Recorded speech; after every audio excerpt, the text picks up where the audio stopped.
Welcome, everybody. This is Priyanka Jain from A-Ring, and you're listening to the Analytics Cafe podcast, the show that sheds light on practical analytics and data science topics for people in business who love to put data to work. Today, I have the pleasure of talking with Libby Duane, who is the Chief Customer Officer of Alteryx, as well as the founder of Alteryx.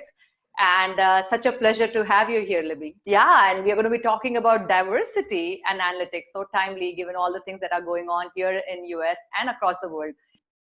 Thank you, Priyanka, very much. I'm looking forward to our conversation. So, Libby, if you want to quickly introduce yourself. Sure, it's exciting to be here, and as Chief Customer Officer at Alteryx, for those of you in the audience that are not aware of who Alteryx is, we are a leader in the data analytics technology space, enabling all departments across every part of an organization to access data and to be able to drive amazing insights across their enterprise. And as founder of Alteryx, along with Dean Stoker and Ned Harding, we've been at this now for 23 years. And as I said to a team here at Alteryx this morning, I feel like our journey is just getting started. So it's a very, very exciting time to be within the analytics community globally.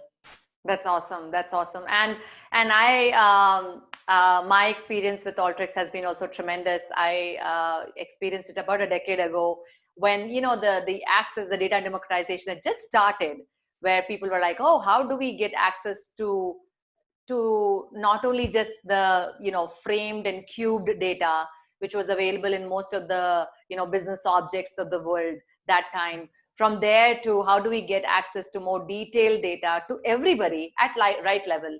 And that's where my experience with, and I was at that point still at PayPal, I was heading up business analytics there. That's where my experience of Alteryx started. And I was like, oh, this is a tremendous tool that I could see the potential. And I was, at some point I made sure that I got the stocks as well, right? So it was something I can see the value. So today we are talking about diversity, and I wonder, from your perspective, how do you think of diversity? Why diversity, and how is it relevant specifically to analytics and data science? Priyanka, it's a great question that you ask, is how do I and how do we at Alteryx think about diversity? And so frequently that conversation is immediately led into a discussion around the ratio of men to women in an organization. And people will say, well, I have, 30% or 60% women on my team, or I have, I have work to do where I have to hire more women. But at Alteryx, we think about diversity as a much broader and richer set of analytics, essentially, because when you talk about diversity, it's really not only a male versus female ratio. Yeah. It's all of these elements that make us as humans different and similar. And so when you think about diversity, or when we think about diversity at Alteryx, it's about age, it's about race, it's about your country of origin, it's about your learning path, your background. Because as we think about diversity, it's that ability to get all these different life experiences and work experiences and people experiences to come together to enable that creative process. Because so frequently the best analytics is actually a very creative and iterative process. Yes. It's that ability to keep asking more questions. And when you get diverse people with diverse backgrounds and diverse skill sets in the same room, shall we say, to talk about how can we solve for this, or what data sources might drive greater insight, it's all those different elements of those diverse backgrounds and experiences and skill sets that are going to add to that creativity. And as we say at Alteryx, analytics is a social experience. And so think about all of the different aspects that could play into driving insight, and all those different data sources coming together to drive insight. that's how we see diversity really being such a broad category. That makes a lot of sense, and from my experience as well, Libby, because we use a framework called Badr for as most of our audience knows, we have a data science company, and we use a framework called Badr to which is a recipe-driven approach to solving business problem. To starting from, we have a problem, we have a customer churn issue, we have a deployment issue, we have whatever issue, all the way to getting to insights. And like you said, it's a creative process, it's a social experience. And a lot of that for us, we start with hypotheses. And the best hypotheses come from those with the most diverse of the background. So when we are generating hypotheses, we say, no idea is a bad idea. Let's put, and it's all first principle thinking, right? If this is a problem, what is the solution? What do we each of us think is the solution? What are the things which are driving this problem, right? So very much first principle, but very much asking people from marketing or product and people coming from different background, different departments, because they touch, for example, we're doing a customer analysis. Marketing touches customer, as well as operations touches customer, as well as your product is touching customer. Different departments are going to touch customers. Different individuals who are working with that sort of same customer cohort are going to touch customer differently. They'll have different ideas or hypotheses around that same problem that you're looking at. So that diversity adds to the richness in hypotheses. And now I know we were talking about diversity from the race and the gender and the background perspective, but I think that all adds up to, the departments, the gender, the age, the experience, wherever you're coming from, which zip code you're living in, all of that will add to our view of the world. And hopefully, like a lot of memes which are getting, passed around in the internet these days, on one side it looks like a square, and the other side it looks like a triangle, but the reality is it's a shape which reflects as a square and a triangle on one of the the two sides as a 2-dimension. But 3-dimension reality, the truth, so to say, is well formed from many different perspectives. And so I think that's what, as you were also referring to, diversity adds to this whole aspect of data science, because the whole idea of data science is also to get to insights quickly, right? To get to answers quickly, as quickly as you can, and that hypothesis adds to it. So that's great. I think there's a lot of commonality and alignment with how we are thinking about it. A question for you, Libby, is why is this important personally to you? Why is diversity so important for you? It's important to me, Priyanka, because from an organization perspective first, in order for us to be able to serve the global community that we serve, we as an organization, we as a company have to be thinking very broadly. Mm-hmm. We have to be ready, willing, and able to support and develop those relationships with our customers and with our partners and any future customers and partners that we're doing work with. And if we don't think about diversity as a key element to be able to connect with those unique cultural requirements or skill sets that people have or skill sets that people want to develop, and if we're lacking that diversity, if we look at everything just one way, we're going to miss a tremendous amount of opportunity. And I believe that holds true for every organization. It's that ability to, as you said a moment ago, see a problem as a circle and a square, but at the end of the day, realize we're trying to solve a problem. And the commonality in this example is that they're both a shape. And so how do we approach that problem?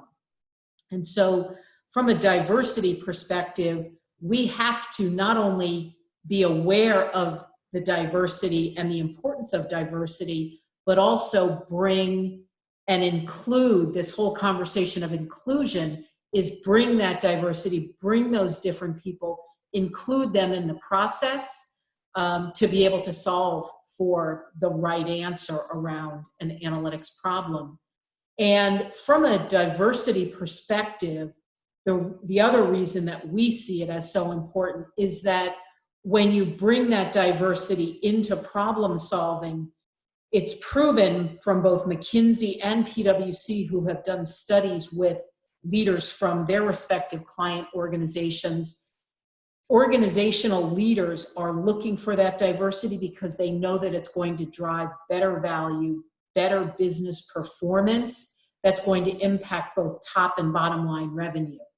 And so looking at those results, it's very, very important to be able to say, I've got to diversify my team. I've got to make sure that we're ready to take on these questions that are global questions and be able to face that global community that we're working with. Makes sense. So the net gist of what I think you are sharing is basically, if for companies who want to survive in this global environment and have global customer base, and want to make sure that they are optimizing their top line and bottom line, diversity is the key, one of the keys to sort of unlock it. And there's so many aspects of it. I mean, think about time zones, think about, perspectives, think about localization, there's just so many aspects of it that we can go down. But I want to ask you sort of a double click on this, Libby. Why, this is a perspective from the enterprise perspective, but from your own personal life, why is diversity important to you? Well, and for me personally, Bianca, I actually had a chance to think about this question. I was raised in an environment where my father was self-employed. He was an entrepreneur and a sole proprietor, and lived in an environment where I was never told, you can't do that. Wow. And so from a diversity perspective, to be a founder of a publicly traded software company, that for me, the diversity of our team and the diversity of our customer base is what makes this such an exciting journey. And for me personally, having never been told I can't do something, that enabled me to never be stopped.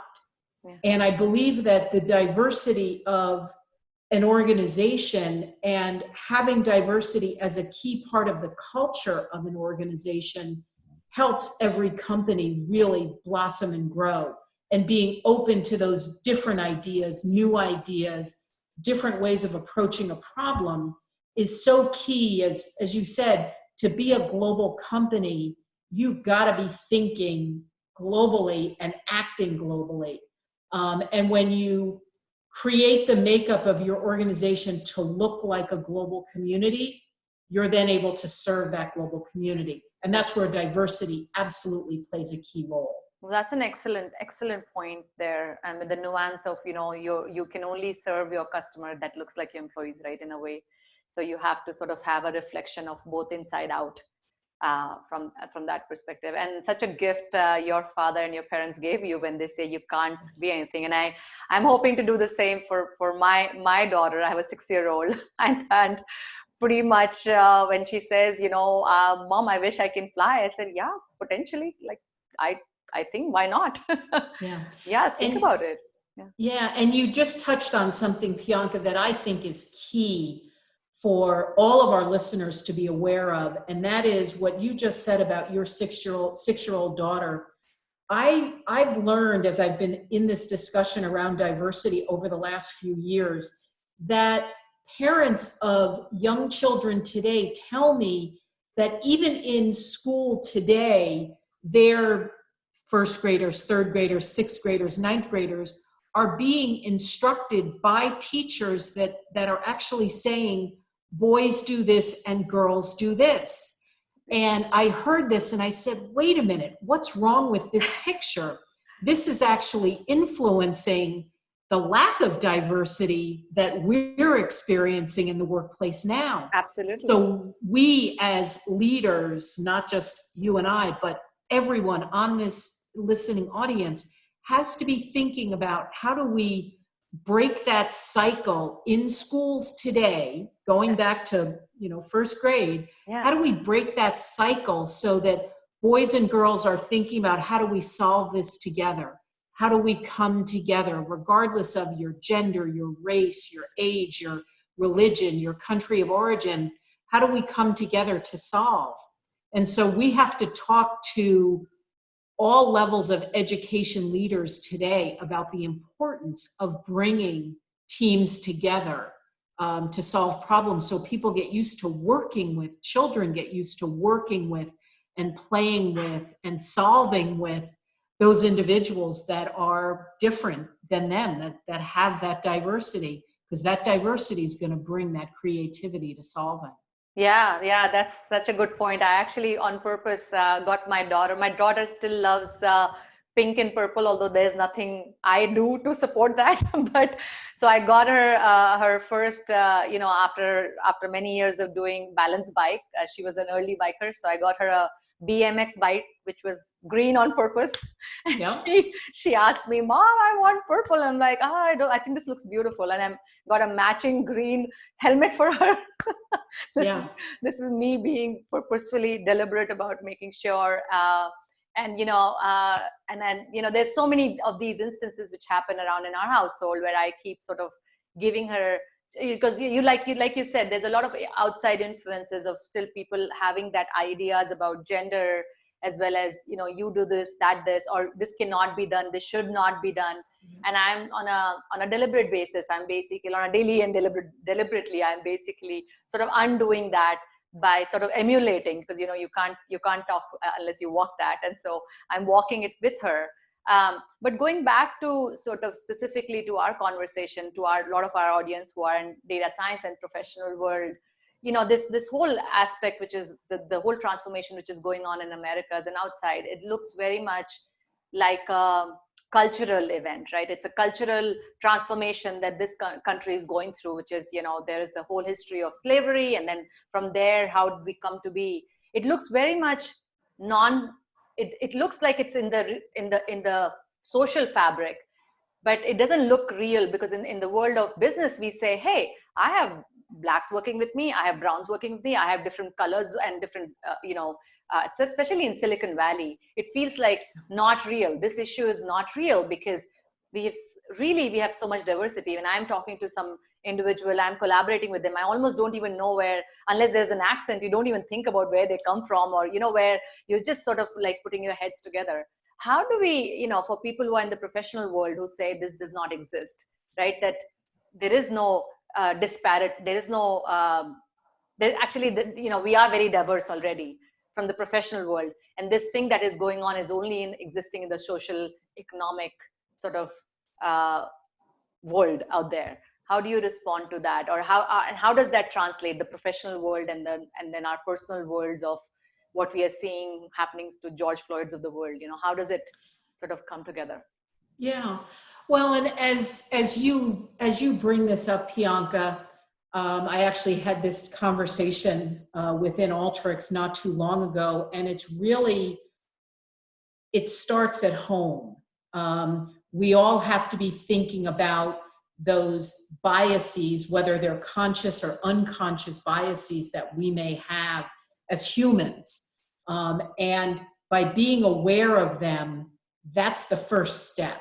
It's that first step of I am biased, or I am now aware of this bias that I have around whatever it is. People who have,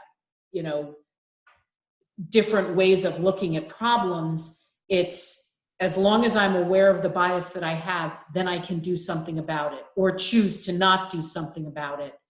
And so from a diversity perspective, I think it's so important that we as humans are aware that we have these, and then determine how is that influencing our actions, our speak, our recommendations. Because I'm frequently asked, how do we get more women into the STEM programs? Yeah. Science, technology, engineering, and math. Right. And it goes back to that conversation we had just a few minutes ago, which is, tell that 6-year-old girl, as you're doing with your daughter, sure, you can go and study, engineering, or you can go and perfect your math skills. That's not just reserved for one group or another. Yeah. That's really what we have to do. And as we look at the society and the environment that we're in today, we absolutely have to be this way at home first and say we're going to remove those biases that we have, or remove those opinions that we have, or adjust those opinions that we have. That then allows us to move into our bigger community outside of our homes, and say, here's how I now want to influence my community. Yeah. And in other cases, it's a global community. Here's how I want to influence that global community. Yeah, that's such a good point, because actually at the end of the day, we are humans working as managers and founders and so on, right? But we are actually humans. We are just playing these other roles. And so our own biases and our own beliefs show up in manifests in our day-to-day activity. And specifically, it's so heartwarming to see these thoughts from you, because as a founder of a publicly traded company, to be holding such position of power, but thinking really about a sort of more a socialistic way about empowering, including all, not about just the few. And it's so important to see. So how do you recommend, what's your few words of advice for enterprises and individuals who are looking to bring this conversation into their organization, to sort of start having more open conversation about we need to build more diversity, and how do they go about doing this? Well, and that's a great question, Pianka, because as I see it, it's really the discussion that is not just a bottom-up discussion. It's not just one leader or one team saying we're going to be more diverse. Yeah. It also has to be a top-down discussion within organizations. So I approached speaking to other leaders of companies and say, as part of your conversations with your teams, with your company, it's that ability to bring this conversation forward and make it part of the culture, the fabric of a company, of why this is important. It's not just, it can't just be, as I said at the start, this conversation around statistics. Yeah. It has to be felt, and it has to be emulated from the top of the organization down and across the entire enterprise. And so when I have the opportunity to speak to other leaders like your listenership, it's that ability to make sure that it's not just a reporting of statistics, it's also culturally felt, and that the teams feel like they're actually able to make an impact by bringing that diversity into their teams and then sharing that diversity across the organization. Yeah, and there's also a lot of research, Libby, that I think you may have read as well, and most of it's available, is talking about how the culture of inclusion makes for a better workplace. And so there's a lot of conversation about what makes an employee stay, and that whole aspect of you don't leave you leave your team, you don't leave a company, and that whole aspect of if the manager and the team is being as an inclusive environment where everybody is respected from different perspective, and it's not sort of a cookie cutter approach of solving problems or living our operations, that it enables you to retain. It's actually really good for your company, because you'll retain talent, because yes. they appreciate working, they feel included, they appreciate working for organizations and teams which are sort of open. So wow, this has been a tremendous journey of a conversation that we've had, all the way from data science to diversity to also talking about gender biases, and then inclusion of women in analytics. And I personally think, Libby, and I think I may have shared one of my articles from Forbes, which I wrote a few years ago, about Athena Boom, and how women specifically are very well suited for the job, specifically in analytics, because we have a better sort of, I'm generalizing, but a lot of us have very good connection between intercortical connections, it's called, where we are able to use right brain and left brain together. And analytics is a lot of, it's creative process as well as very much very much a structured problem solving process. And if you can marry those two together, which very many women are, that it enables you to become a good data scientist, or good, I mean, a citizen analyst, which, a lot of what Alteryx is going for. So any last few tips for for our listeners, anything you would want to add along this topic? Well, and the one thing that I'll add, as we think about this, Priyanka, is one of the words that I love to use and to hear teams talking about is to innovate.